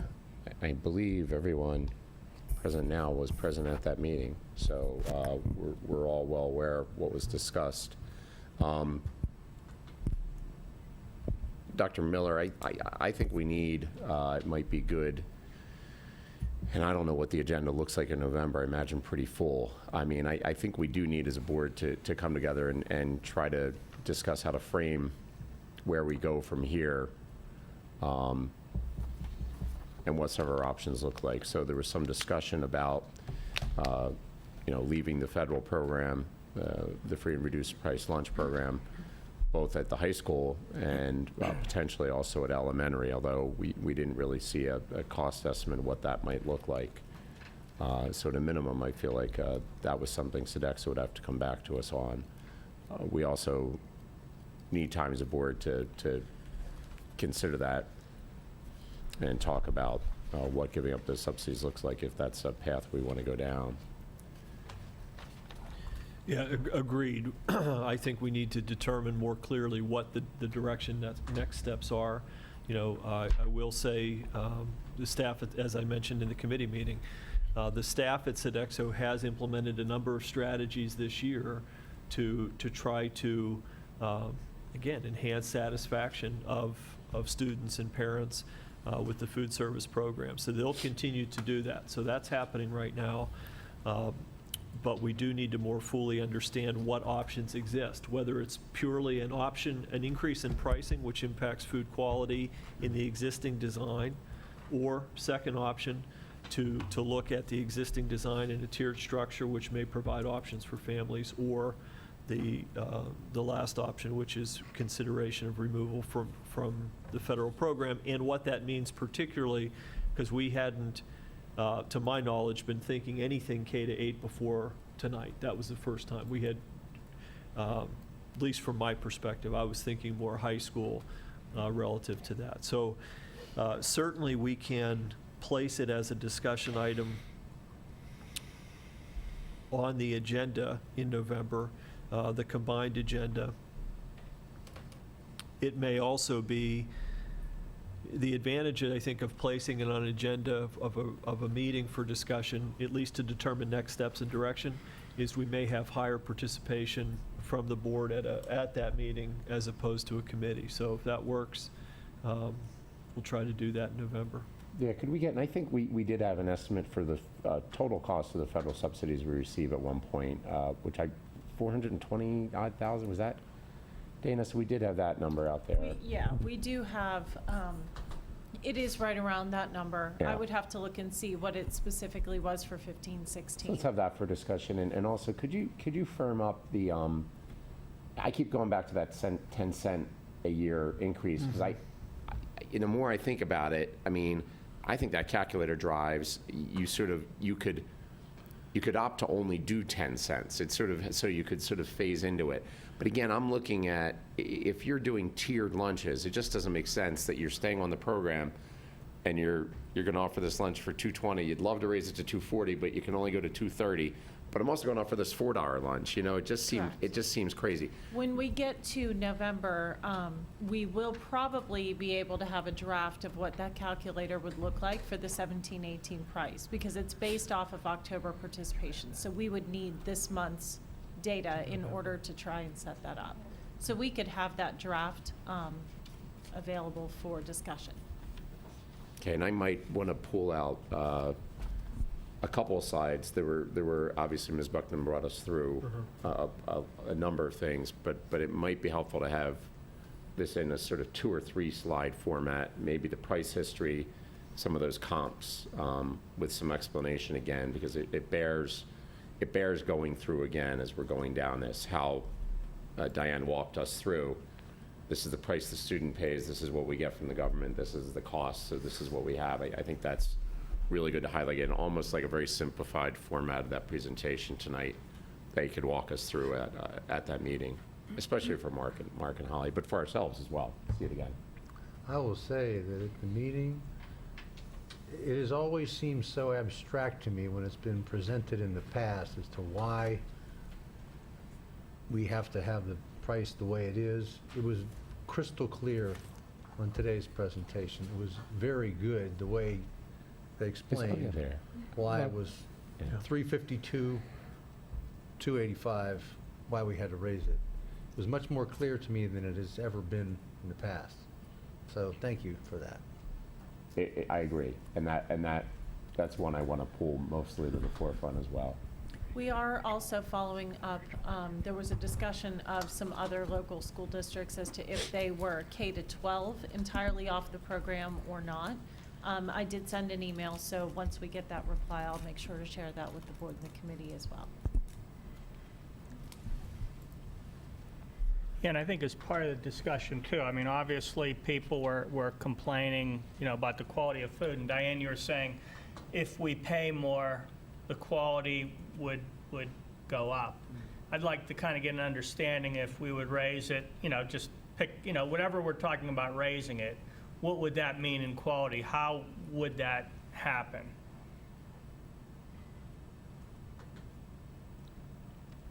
Okay.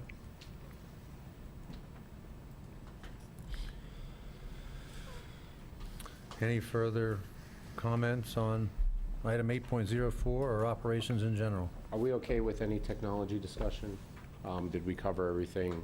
I think, because we did talk a little at the top, again, on Google Apps, and obviously right here, we covered. If we could hit a couple of these real quick, there's some very positive things for our families. The online text resource center, Yeah, whoever please. was planning to talk about that. Yeah, I can hit the eSchool Family app real quick. That's something that the district purchased for families. Basically, it's the mobile version of Home Access Center. It's a downloadable app that's free from iTunes or the Google Play Store. So we're close to rolling that out and making that available to our community. We've had a couple of families that have been willing to pilot this. Try it out. Yeah, try it out.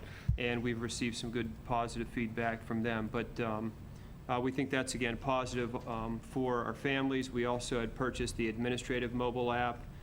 We see that, again, as a real benefit if there's an emergency situations to have access to student emergency information and contacts. That would be with administrators all the time on a mobile device. So look for that coming out in an e-blast real soon. The online textbook resource center, we've been working with our teachers across K-12 as the board has approved resources for us to purchase. Most of them are coming with some online component now. We understand the challenge when you have multiple kids in multiple buildings, that to understand what's available to them can be somewhat challenging to a family.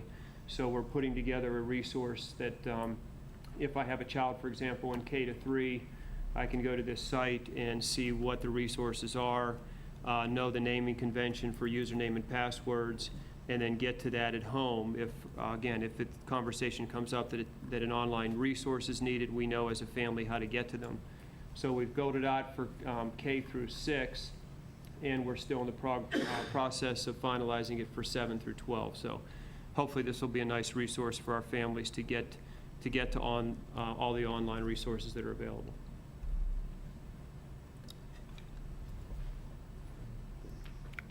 So then just with the, it would be helpful to look at some sort of data. I mean, it could be even just an interview survey type of thing with students, as well as you could pick whatever classes have the highest use, and just get something out to ask. You know, what do you see as the positives? What are some of the barriers? What are the features that you like, don't like? How effective has it been on a scale of 1 to 5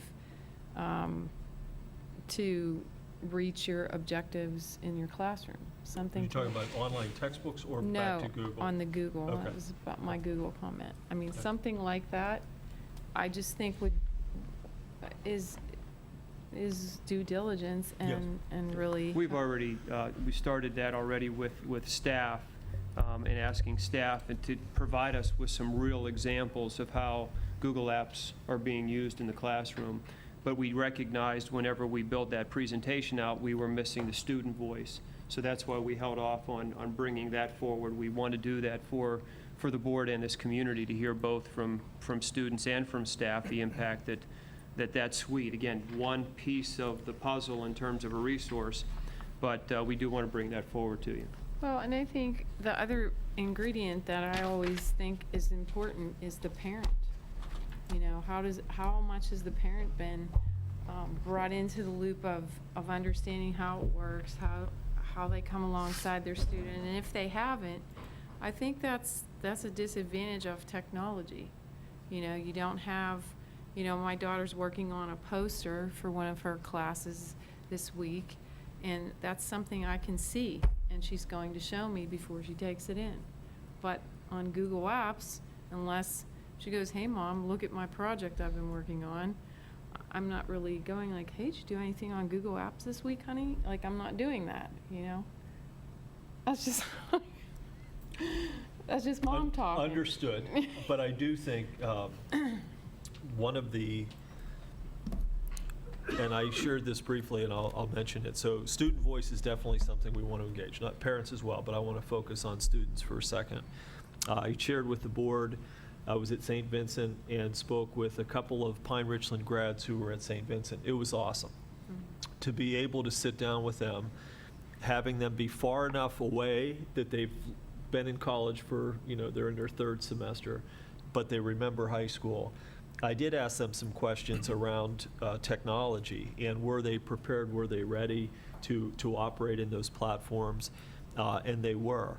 And as I was reflecting on that, we will be bringing forward to the board an approach to getting student voice, not just with graduates, but also perhaps with some of our students here in-house, that isn't a survey, but is rather some sort of semi-structured kind of approach, because I think it could be very powerful. So we will definitely embed that. And again, we have building level technology coaches whose whole reason for existing is around tech integration. And so they're the ones that we need to tap into in order to help us, frame some questions and get the input and figure out how we're going to do that. Let me just add just one more quick thing on that. Hopefully you recall last year, because last year was the first year we had our rollout of the K-6 Wonders program, and we held those evenings for parents to come out, and we had staff members there to show a parent, this is how you can support your child at home. We want to continue to do that, and I can see the potential. Again, Google's a little bit different in terms of parent access, but to Mrs. Dawson's point, to help parents understand the potential impact of how what these resources can have on student learning, we'll continue to offer those sessions for parents as well.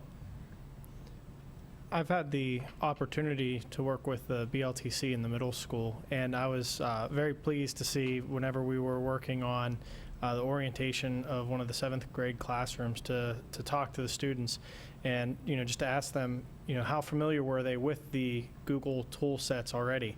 And what we found was that high 20s of students of a classroom of 28 had already had a personal Google account.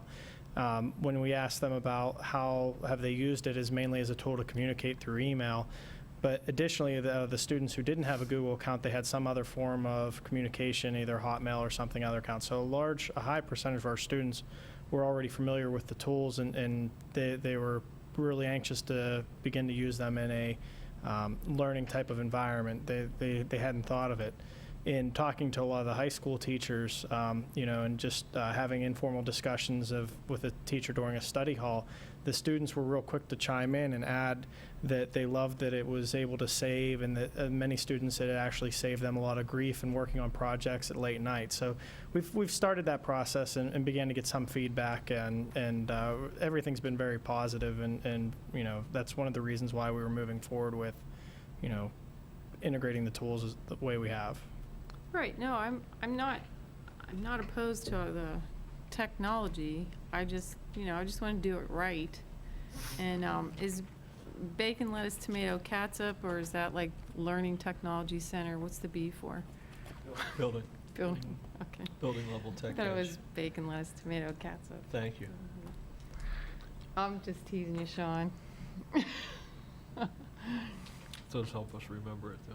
No, I mean, medicine's like full of those things. I can't understand a doctor's chart for anything, so go ahead. Right, isn't it? Yeah, you don't want to be in the hospital. Mr. Lyons, I would say those were the main ones.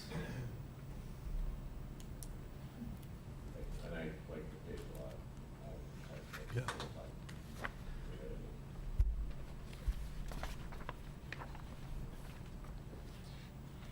Any other comments on operational services?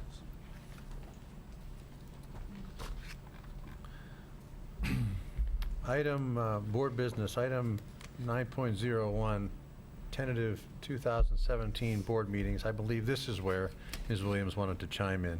Thank you, Dr. Banyas.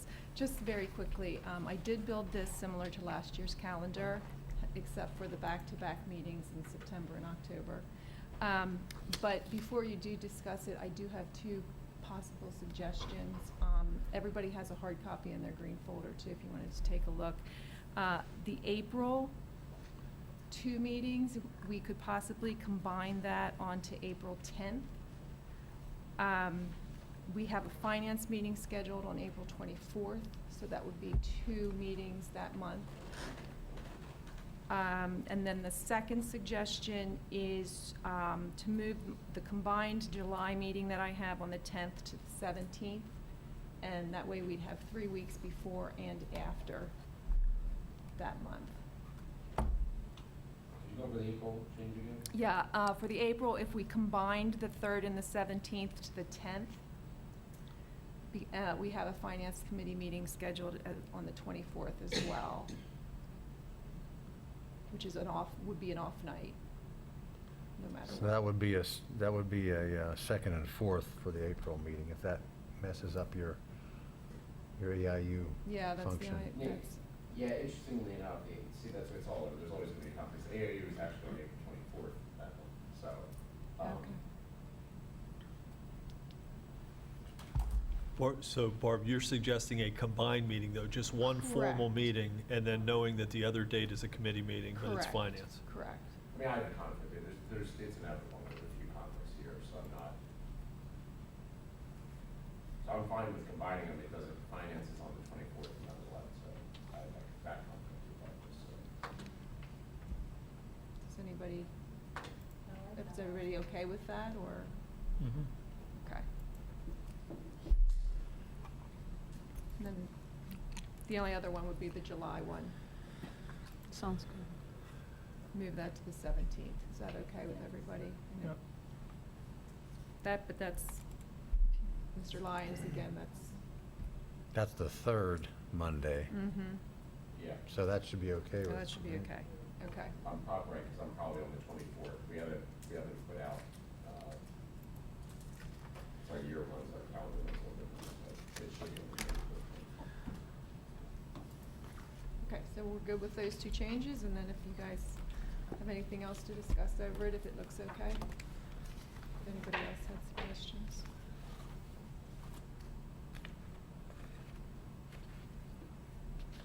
Everybody okay with this? Who's Yep. here? Let me know. You won't vote on it until the reorganization meeting anyway, so if anybody else has concerns or anything, let me know. Okay, I'll item make those 9. 2 changes for sure.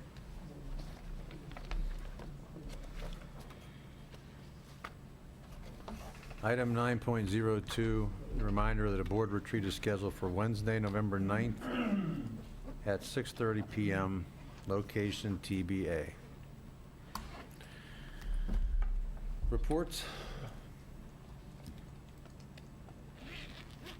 I will keep it brief, but Go ahead. I did attend the PSBA PASA Leadership Conference on Thursday and Friday in Hershey. Thanks to the board for providing resources and our taxpayers.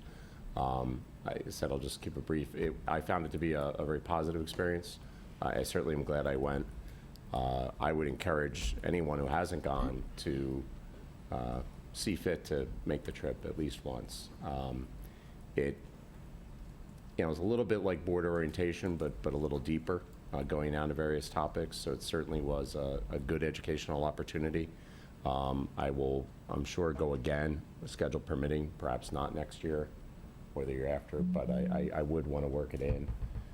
There are obviously the formal sessions and presentations, and I actually will update the board with some of the things I saw, maybe some of the slides on email to everyone. I just haven't had a chance to put that together. But just as importantly was the opportunity to socialize, and the hallway conversations, and the between session conversations, and the conversations over meals.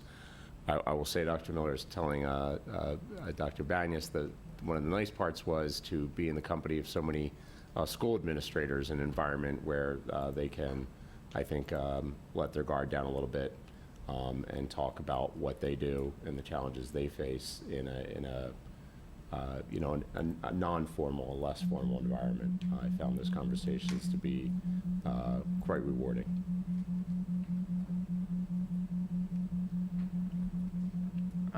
Well, the delegate assembly was on Saturday, and Peter and I were there. And I thought that meeting was basically run like a disaster, I must admit. I mean, I don't know what your thoughts were, but it was just totally disorganized and somewhat of a disaster, just being frank. But that format has changed significantly over the years, and not to the advantage of getting work done. I just found it to be a very, and you saw, people were just very frustrated by it, new people especially, and it didn't lend itself to collegiality whatsoever. So that's just my unedited version of my thoughts on that particular meeting, which is a shame because it's the one place where all the board directors from across the state get to come together and have, you know, a board meeting, so to speak, and it just didn't run well. Yeah, it's tough, and I can see why people come into the tail end. So having been at the conference part before the Yeah. delegate assembly, and I Right. think maybe 80% of that room is too. People are. It's Saturday afternoon at Right. 3.